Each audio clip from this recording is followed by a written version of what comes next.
There we go. Awesome.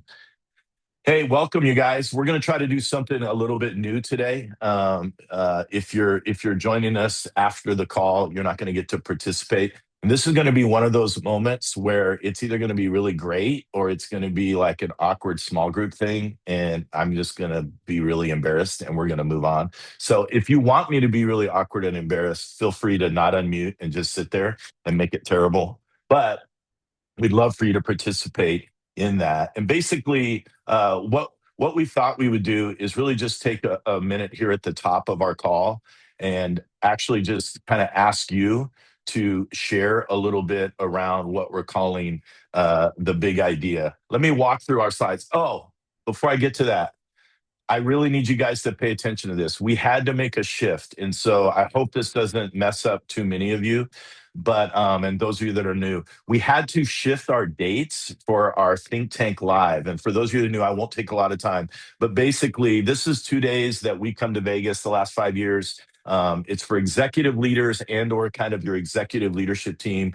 We unapologetically eat really good food, hang out together, have a lot of great conversations, and we have mornings of content and afternoons and evenings of a time just to replenish. But the dates have shifted because of we had some major conflicts with a conference. If you don't know, conventions like to come to Vegas. And so we had a major conflict with stuff that was here. So if you're planning on coming, and we'd love for you to come and be a part, bring your executive pastor, bring your executive team. The new dates are right before Halloween. You'll still be home to trick or treat if you do that, if you're not Christian and you trick or treat. October 28th, it starts in the evening of the 28th and it concludes at lunch on the 30th. So it's 2 nights, starts on the 28th. That registration for that will go live here the first week of May.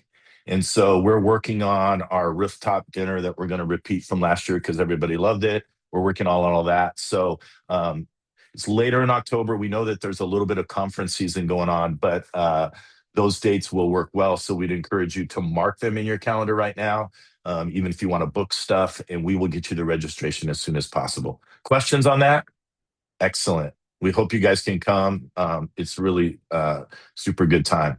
Okay, so here we go. Here's what we're going to do today. We're going to do 3 things. We're going to do what we're calling 5 big things, 5 big minutes. Sounds like we're like, pardon the interruption now, but we're going to try this 5 big minutes. Then we're going to do a little bit of Easter reflection, even though a lot of you have put Easter far in the rearview mirror. We want to step back on that just a little bit. And then we want to talk about, before we get off the call, we want to talk about summer.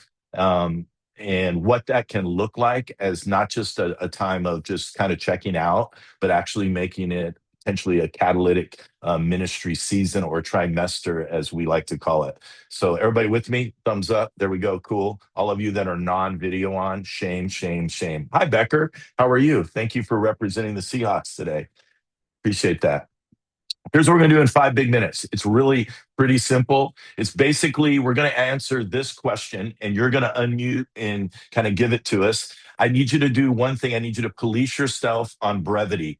Give us the idea because Aaron, Jeff, our team, Debbie will work the chat. So if you hear somebody say something and you're like, you want more of that, etc., use the chat so that we don't just kind of swirl into something that is just for a few people. So here's the question I want to ask you, and we're going to take 5 minutes and do this. It's really this. In this last season, okay, whatever you want to equate to the season, last few months, this first trimester of 2026, what fresh creative thoughts, ideas, or opportunities, things that you've initiated, programs that you've done with you, things you've done with your staff to help with accountability, to help with one-on-ones, have resonated with your team or your church that potentially could be adapted by others. Doesn't mean they're going to copy and paste, but could be adapted by others. All right. And so we're looking for just brief thoughts or ideas that you have. If you say this is still beta and it's still a work in progress, we'd love for you to share it anyway,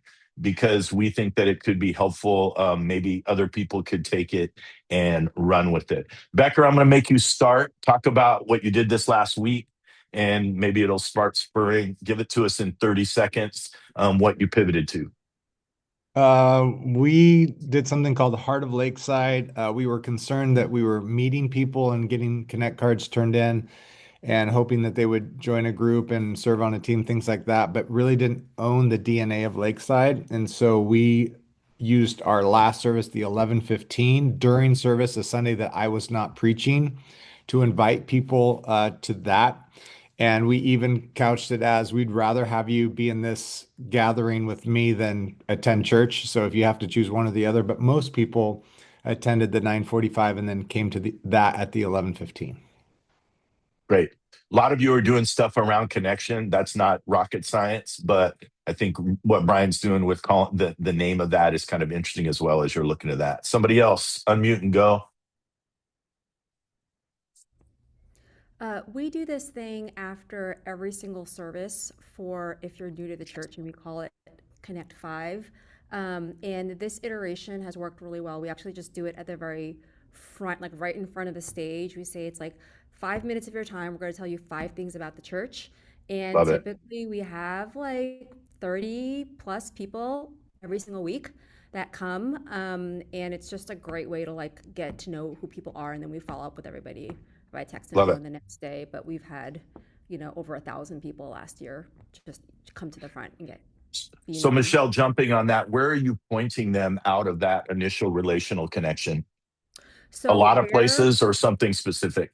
yeah, our pathways are to join a group, serve. Great. Love it. And you would connect them there right out of that 5 minutes in front.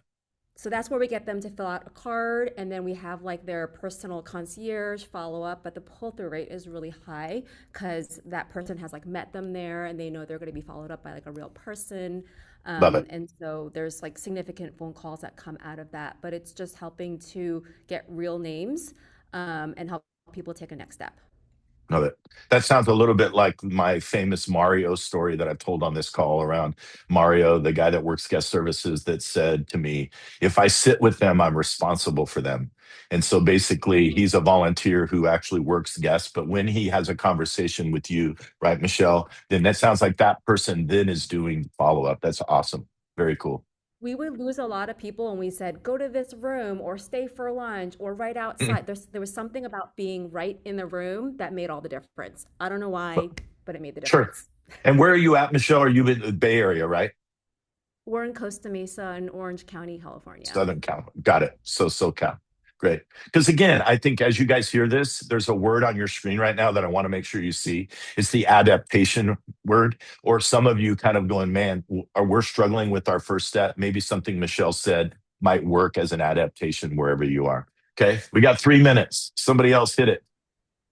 Yeah, Carl. uh, one thing our men's pastor did just this last week that was just phenomenal. We use texting as a pretty big tool to connect with our people. And John jumped on early in the morning, told the guys, hey, from 8 to 10, we're going to be praying, answering any questions. We had 500 guys jump on and be so vulnerable and Mm, transparent. Uh, we've just seen some phenomenal stuff with texting where people are just willing to say just about anything to you, honestly, because they feel semi-anonymous, even though they're their name and their number and all that stuff. But it was probably one of our bigger impact, low energy, low money, high impact things that we've done with our men in a really, really long time. So yeah, we're continuing Carl, trying to stretch out. 20 more seconds. Give me a little bit more of the mechanics of what that looked like. Not to Um, scale, but for yeah, anybody on the call. yeah, to scale. So our texting service every weekend we tell folks to text new to next to 80857. That puts them into our system, and then we break in the system. They're broken down across age, gender, affinities. So then we can talk to these specific channels. So this allowed us to say, hey, we're going to look at all the men in our church. They all get that text, so their wives weren't getting it, so it feels personal, even though it's happening on scale. And if they text back, your guy was active over those 2 hours Yeah, interacting with them. he was there with with a couple of other lay leaders, which was cool. And now guys are getting to lead other men, and they're doing it just right there, sitting on the couch, or some of them came to a couple of the campuses. Love that. Love it. I've ranted before on these calls about how I feel the tension of automation. So I won't bore you with another Lee rant on the call.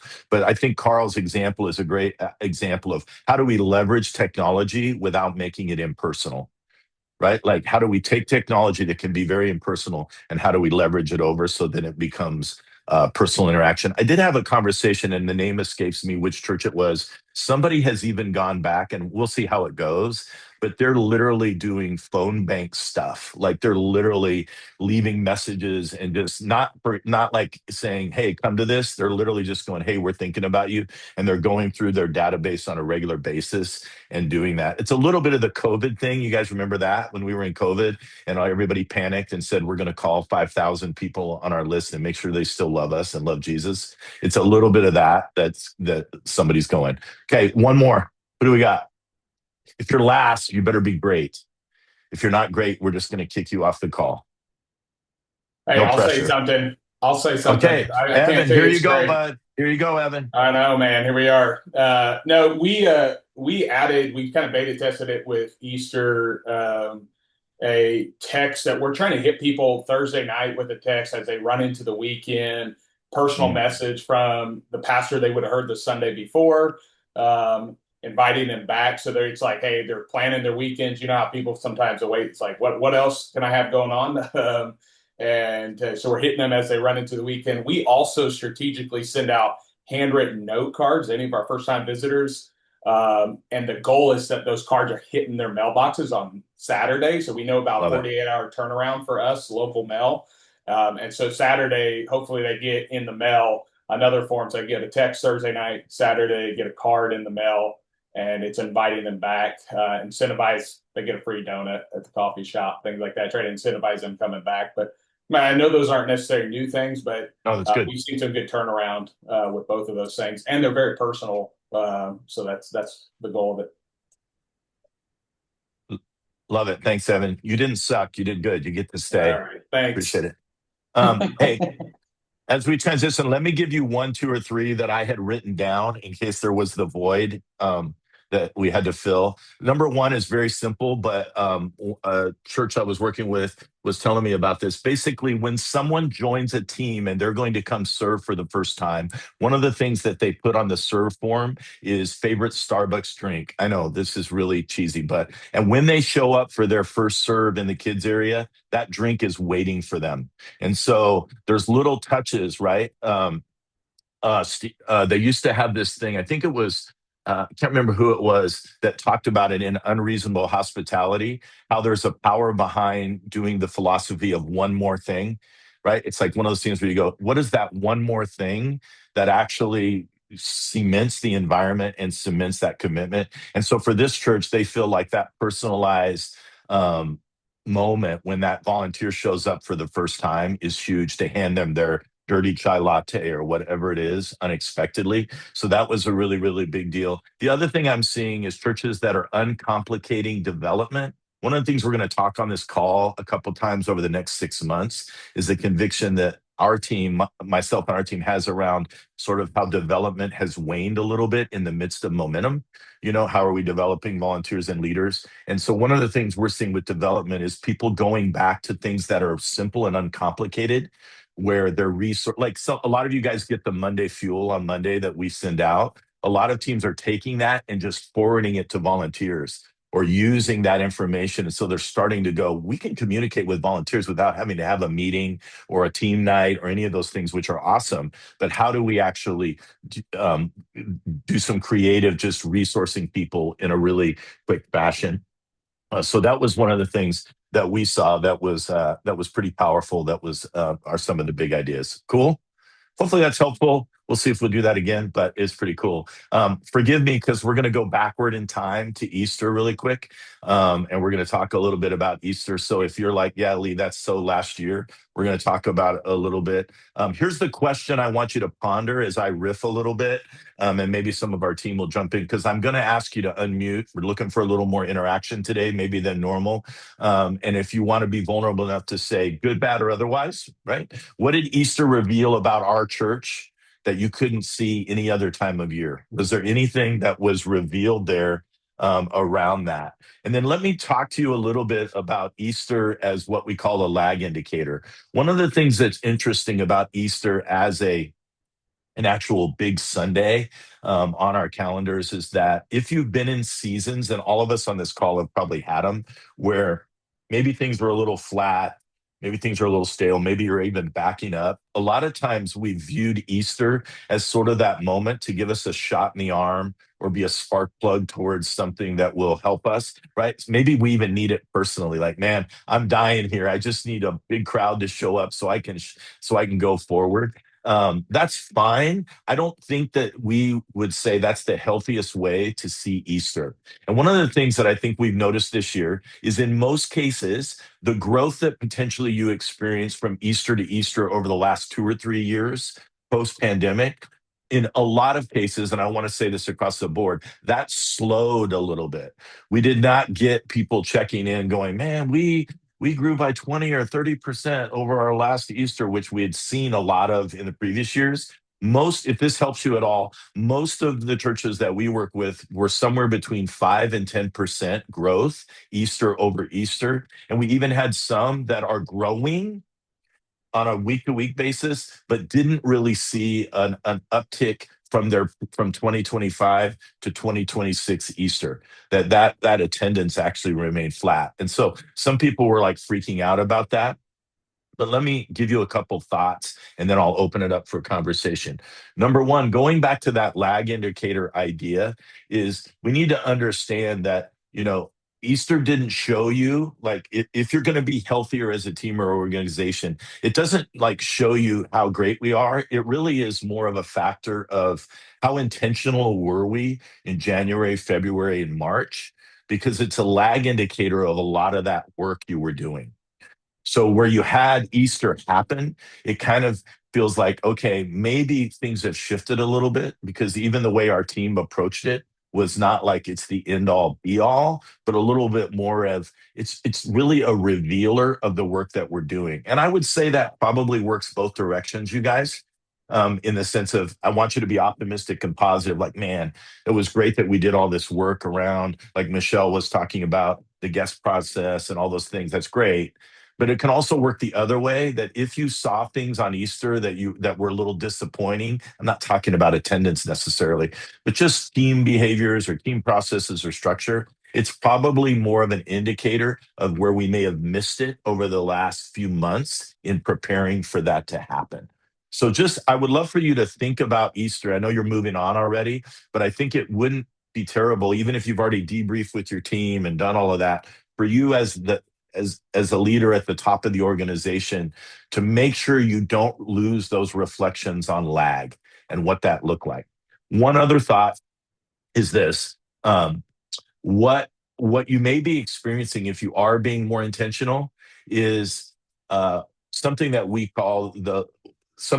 been calling kind of the lowering of the fringe. You'll see it there on the screen. Basically, what we mean by that is, typically in a church, there's probably 40% of your people that you might call fringe. That's not a fact. I just made that number up, but you understand what I'm saying. It's the idea that like 40% of your people are potentially fringe people, and typically on Easter they show up, right? So it's like, yeah, we're excited. But think about this, you guys, and I'd love for somebody to comment or disagree with me on this or agree. If your fringe has begun to shrink because you've actually worked hard on moving people towards a life on mission, engaging them, then you're actually probably going to see the Easter bump lower, because those people are actually more engaged on a week to week basis, versus they used to be that fringe that would make you feel really good about Easter, but then they would be gone for the next 6 to 8 weeks otherwise. So I think I'm really not trying to defend any numbers. I just want you guys to start thinking, as we've been together on these calls, thinking about some of these days a little differently. I want you to think about, how can we be more intentional? And then how does that intentionality going to affect some of those days? Okay, that's a lot of Lee talking. I'd love to have somebody kind of give us their perspective on that. Lee, the one thing that there's a lot of guys on here that have done SMP, so strategic momentum process. Right. It's 2 days we spend with your team. I know there's quite a few of you on here that have done that with us. One of the things that you can layer with this is on this slide here that he has, when he says, hey, they were intentional in your February and March under philosophical. You can layer this with even the spiritual spectrum of saying, how intentional were you with people on different ranges of the spiritual spectrum in February and March, So that way, hey, what kind of ground did we prepare under theological? Then when you do reflection of who actually came on Easter, we're seeing at our church, we're seeing a rise of people that are lower on the spiritual spectrum because how intentional we were in February and March. And so as Lee is posing this conversation for us today, for those of you that know the spiritual spectrum, it's a great addition to add to this. Let's talk about, I can't pull it up that quickly because I'll mess everything up. And Jeff, jump in on this. But the spiritual spectrum, we'll send it out as part of it. Most of you have seen it. It's basically the idea that zero, if you go -5 to 0 and then 0 to +5, if you think about that as people who are pre, I have a relationship with Jesus, I'm a Christ follower, and then following that moment, how do they then continue to be discipled, continue to abide in Christ? There you go, Sean, and continue to do those things towards a +5. What does that look like? And so I think Jeff is referencing the left side of that spectrum, which we believe, right, everywhere from a -5, who is, anti-church, anti-Christ, to somebody who has a relationship with a Christian, begins to trust a Christian, is actually seeking that. And so as we begin to be more on the left, I think what Jeff is saying is that's going to impact that if there's more intentionality. Jeff, did I cover that? Yeah, spot on, Lee. Okay. That's what I'm saying. It's just being intentional towards that left side going into Easter because we know the high return on investment. Right. I do think the other thing is as your fringe shrinks, because again, your fringe are probably people who would say they attend Bright City or would say they attend Summit. What's going to happen is potentially we may see an increase, but we're going to have to fire up the flames of invite and evangelistic push to the further left on that spectrum, because we're going to start gathering those fringe people more, which is awesome because we're being intentional around getting them engaged. What's your next step? All those things. We're moving them across the line of faith. But we have to be careful that we don't then go, oh, wow, right? Our numbers were a little deceptive before because our high numbers on these high days were really just all of our fringe people showing up. Now we actually have to get out beyond the fringe. Other thoughts? And you can look at the screen, you guys. I don't need to read it to you, but I'm just curious how some of you would respond personally that might be helpful for the call on some of your reflections on Easter. Not really looking for ideas or practice, but like, what were your reflections? What did you experience?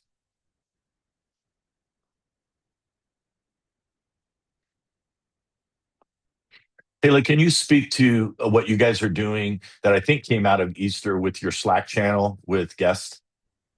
Yeah, so our simulations gal had this idea from another church she worked at, and it's starting to work really well with us, where our team uses Slack as a primary method of communication. We created a Slack channel called Guests You Met, and all of our staff is on there.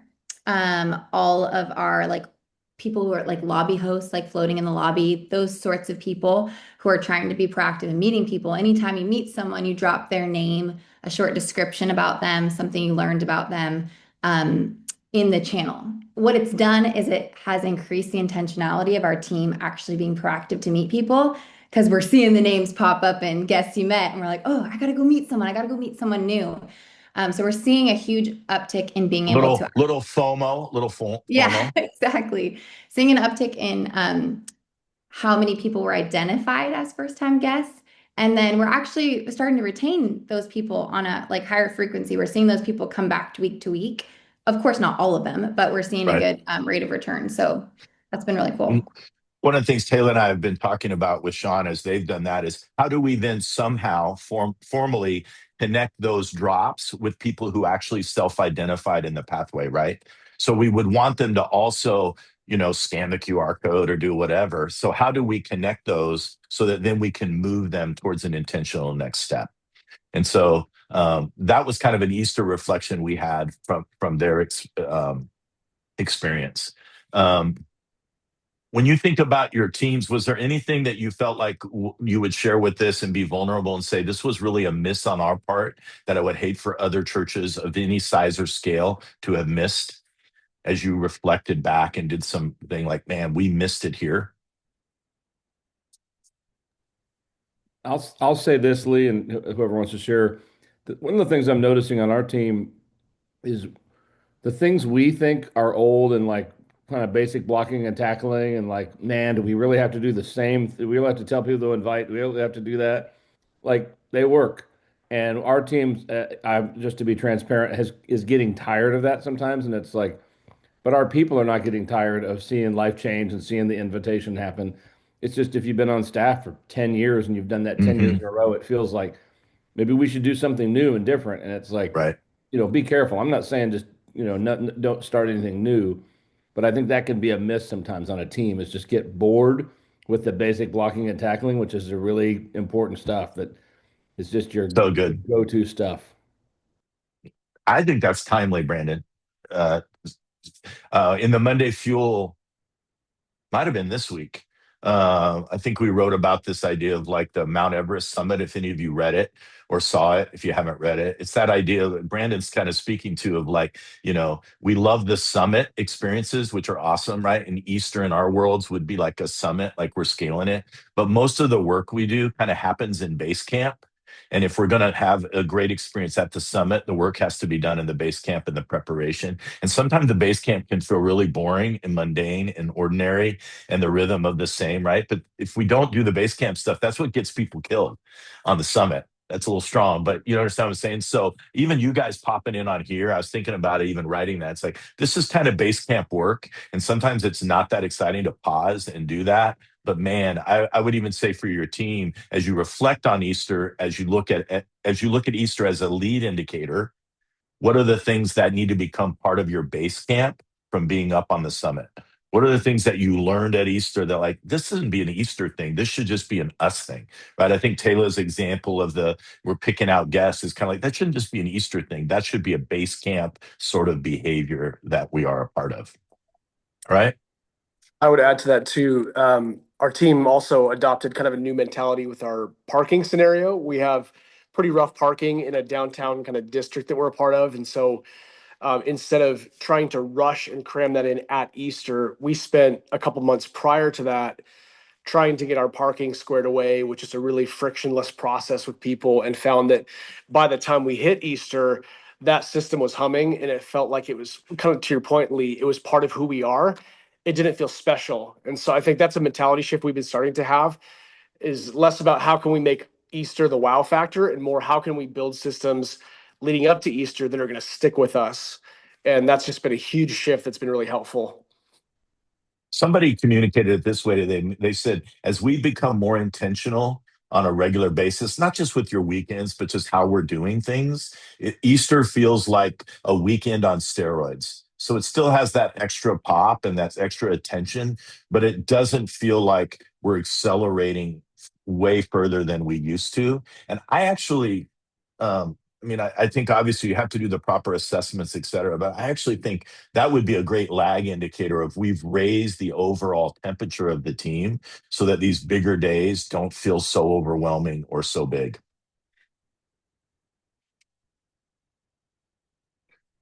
Carl, without getting into numbers, because nobody wants to hear how big you are, we don't care. Okay. I can kid with Carl. Nobody get offended. Carl's fine. Carl, as you guys take on that mentality, what does that look like? Because obviously to scale, but how do you guys apply that? I'm asking you this question without teeing it up for you. So as you were sitting there, I saw your brain spinning. What does that look like for you guys? As something that has to handle the scale that could help guys that are still scaling. Yeah, part of our debrief was actually that Easter and Christmas are becoming events that people don't want to come to because of our size. So it becomes so overwhelming for folks because it's a weekend on steroids that it's not a conducive environment for new people.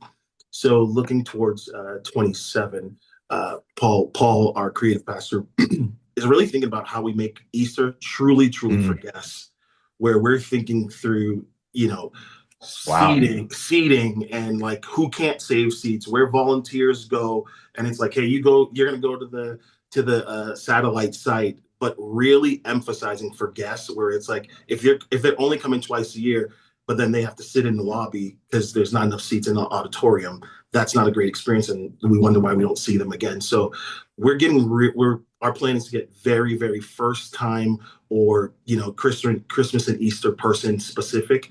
And again, not where we're just asking them to come back to the next thing and hey, we got this great next series, but how do we make that Sunday or that Saturday specifically a great experience for them and their family? And really saying it's going to cost our regulars and our staff a little bit more to make that environment great for them. So that was something we saw, because like to your earlier point, Lee, yeah, our growth is up, but for Easter we were down 2%, which like made no sense to us. Year over year, Carl. Year over year, we were up, but then in Easter was down that percentage. So we were like, okay.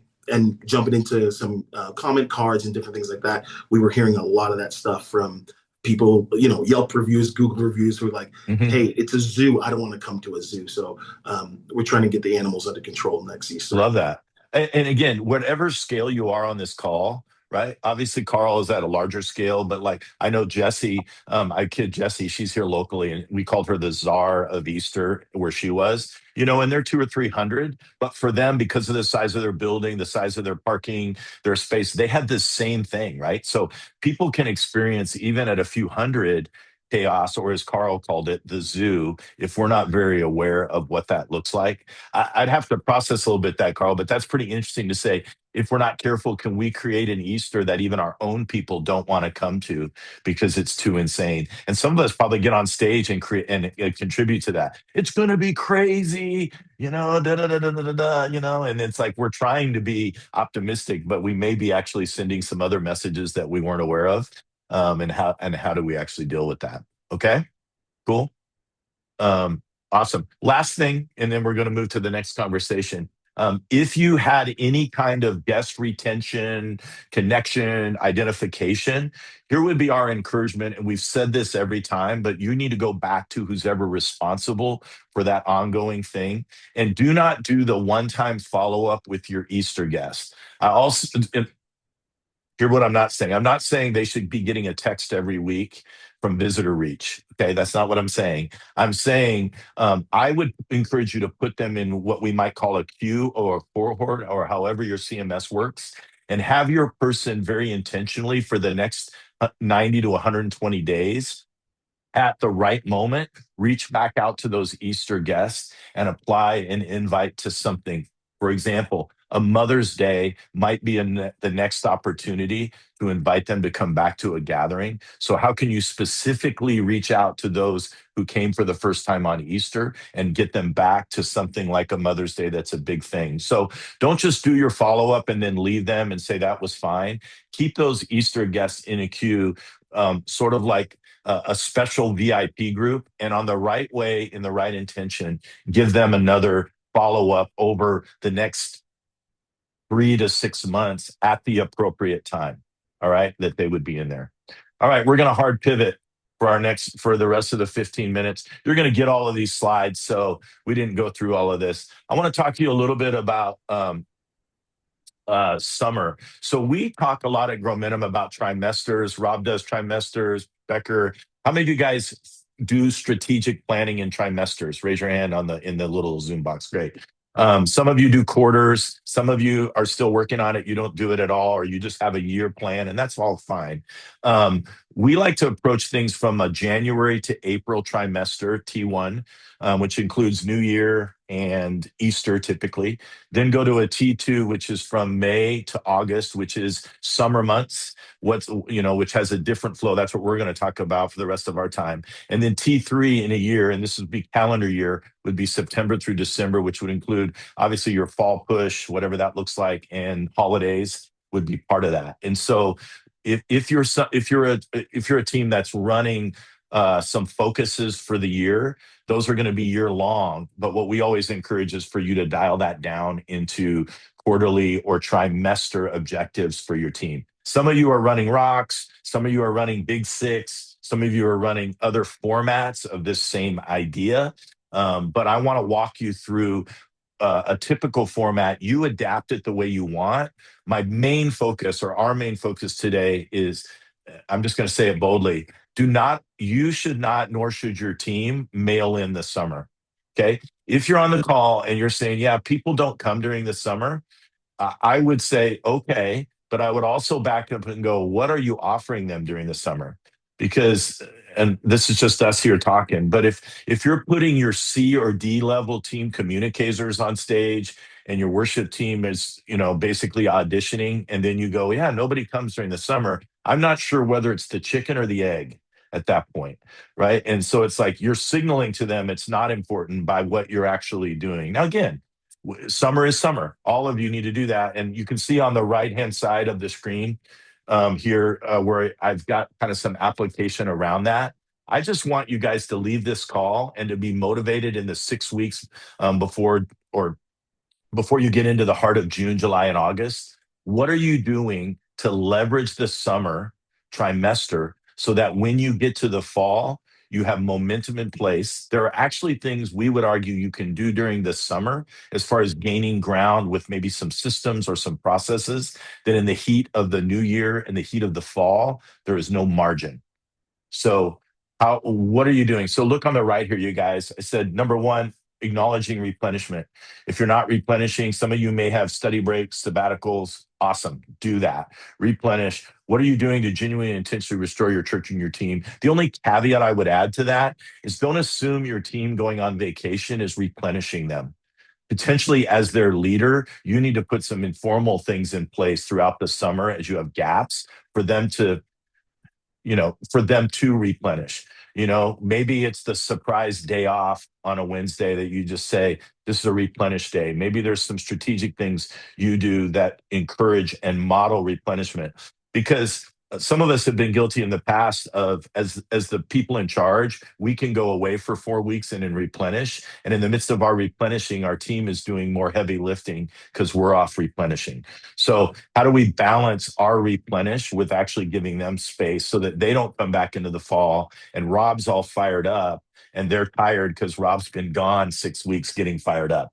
All right. So is that fair? So whatever that looks like, I'm just saying you leave this call and be intentional about that. The second thing would be a reset of sort of looking at, now typically we would coach you to be doing that right now. What do we need to be doing during the summer that actually will put some structures in place, maybe alleviate some bad habits from the previous trimester to actually put in place so that we can have a good fall.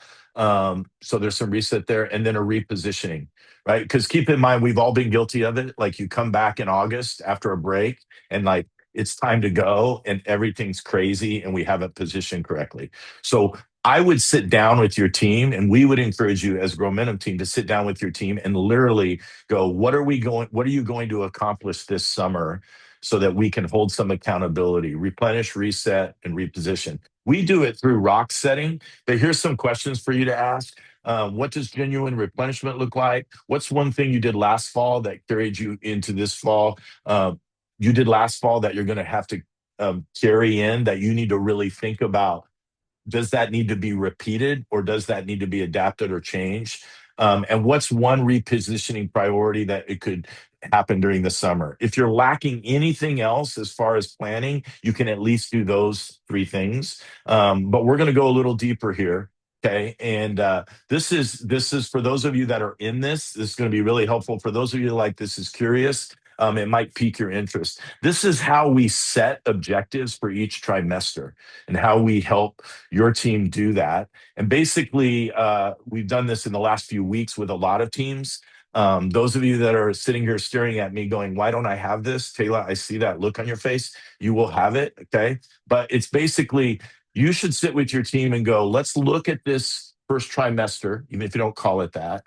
What did we accomplish? Where did we advance? We use the term ground gain. What is that, right? Accelerate a little bit. Don't skip past it.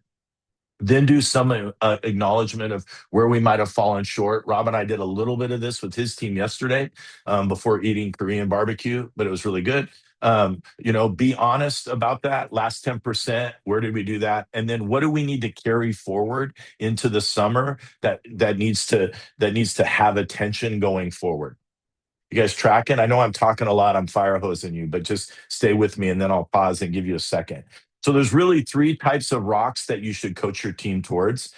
They fall into 3 categories. Carl and I just did this with his team last week, I think. Time flies.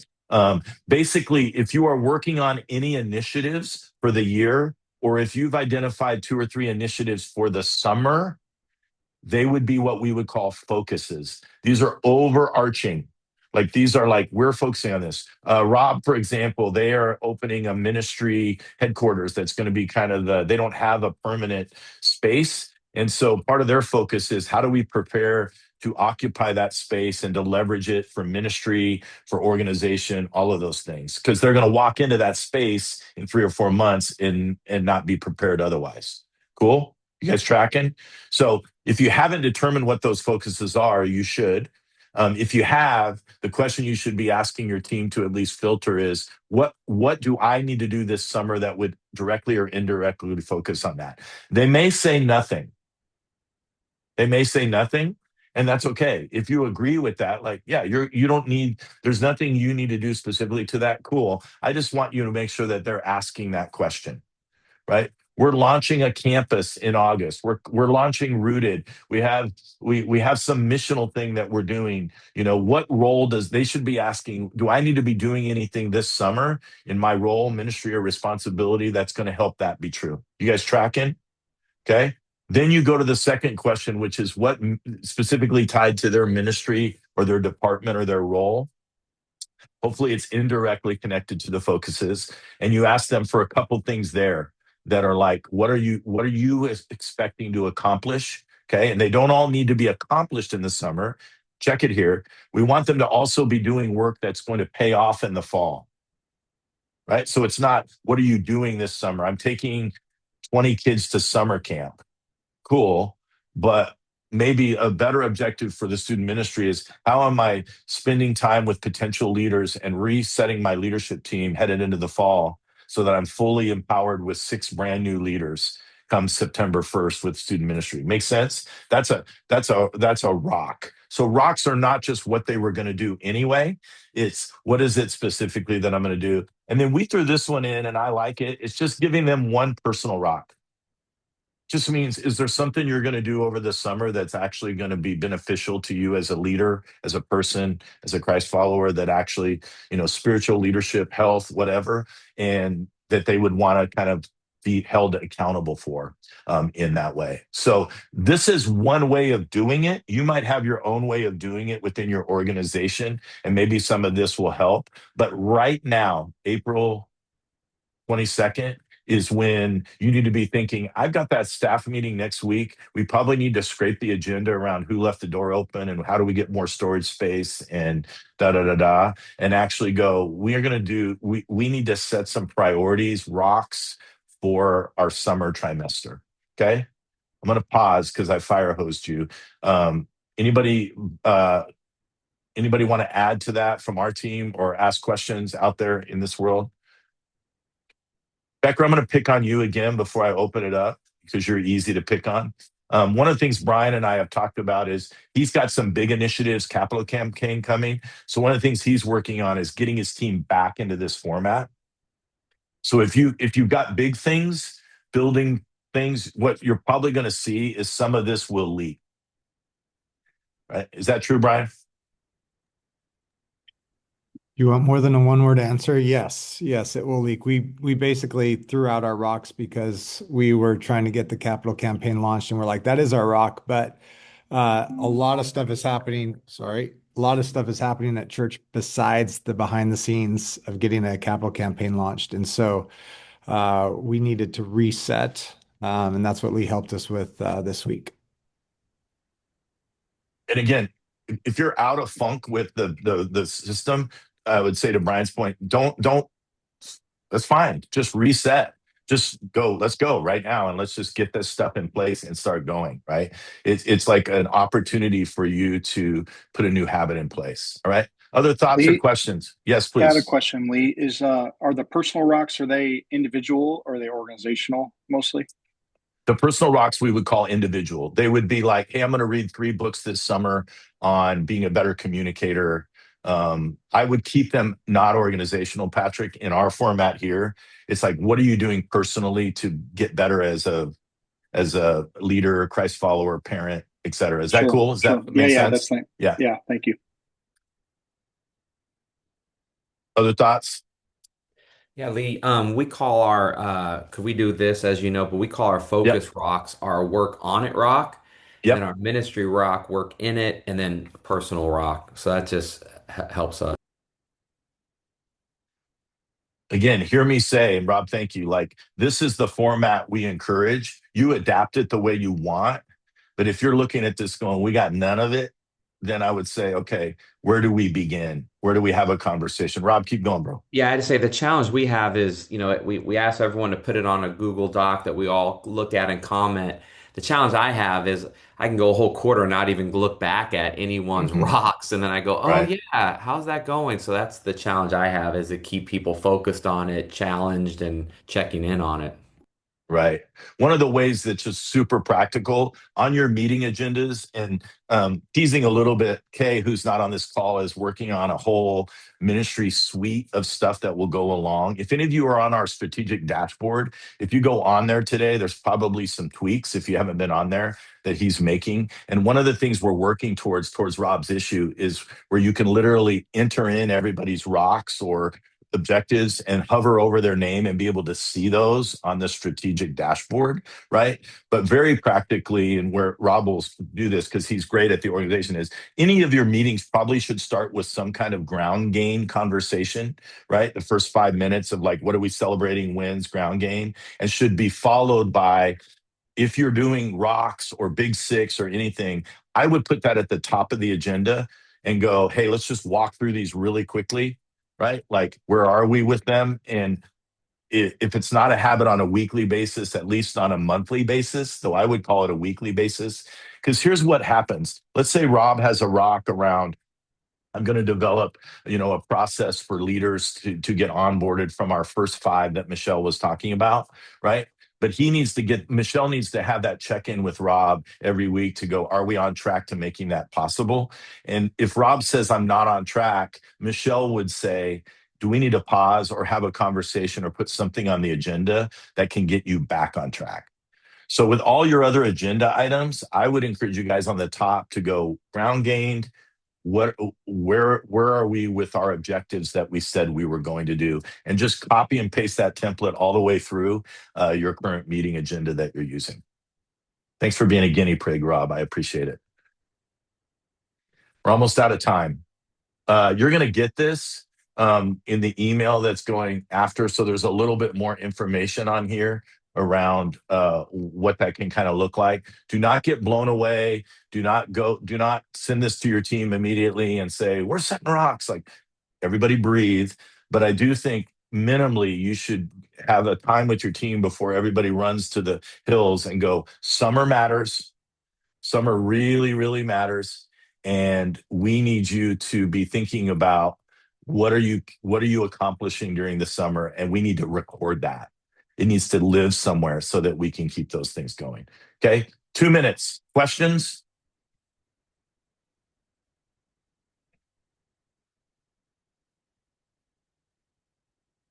Brandon put some stuff in the chat as well. He's there with Peter, like some stuff for you, even as somebody that was on the executive. So make sure you take a second and scroll that chat. Cool. Fire hose today, but you survived. Okay. We will continue these calls through the summer. We just try to be consistent. So even as you are replenishing and doing your thing, we'll be here. So we'll do that. If you need anything from our team, if today's conversation has encouraged you or spun you a little bit, you know how to reach out to us, get a hold of us. And is formally or informally, we can kind of dig a little deeper, one of us can lean a little deeper into how this might look for you. Okay, cool. All right. Hey, Sean, 60 seconds. Pray us out, bro. Got it. Lord, thank you for this time. Thank you for just an amazing group of leaders who are all putting their hands to the plow this week, just trying to care well for churches and to reach many people who don't know you. God, these are challenging times that people are living through, and there's so many things pulling at their spirits.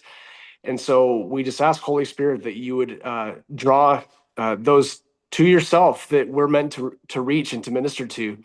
God, give us just the mind of Christ as we pioneer, as we try new things, as we implement systems, God, may we always remember what the point of all of this is, and that's to make disciples who make disciples, and to help you in your mission to bring this kingdom, this heavenly kingdom to earth. And we just thank you that you would even invite us to be part of it. It's just an honor to serve you, Lord. And we pray that you would use us for the rest of this week, all to your glory. In Jesus' name, amen. Amen.